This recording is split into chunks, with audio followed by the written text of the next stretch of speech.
செங்கோட்டையன் அவர்கள் ரீசெண்டாக ஒரு இன்டர்வியூ கொடுத்திருந்தாரு. அந்த இன்டர்வியூவில் யாருமே எதிர்பார்க்காத மாதிரி ஒரு செய்தியை சொல்லியிருக்காரு.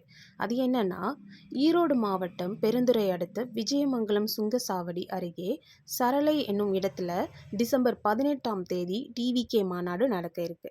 அங்க நிறுத்த போகும் விளம்பர பலகைகள் மேல தொண்டர்கள் யாரும் ஏறாம இருக்க முள்கம்பி சுற்றப் போவதாக தாவேகா தலைமை ஒருங்கிணைப்பாளர் கே. செங்கோட்டையன் அவர்கள் அறிவிச்சிருக்காரு. அது மட்டும் இல்லாம அங்க தொண்டர் படைகள் 5 பேரை நிறுத்தப் போவதாகவும் அறிவிச்சிருக்காரு. டிவிகே தலைவர் விஜய் அவர்கள் காலதாமதம் இல்லாம கரெக்டான டைமுக்கு வரப்போவதாக செங்கோட்டையன் அவர்கள் சொன்னதாக பிற ஊடகங்கள் அறிவிச்சிருக்காங்க. செங்கோட்டையன் அவர்கள் சொன்ன மாதிரி முள்கம்பிகள் அங்க அமைக்கிறதும் சரியான விஷயம்தான்.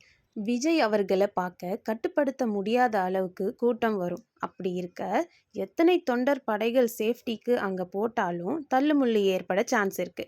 அதனால டிவிகே மாநாட்டுக்கு போகும் ஒவ்வொரு தொண்டரும் உங்க நலனை கருத்தில் கொண்டு சேஃப்டியா இருந்துக்கோங்க.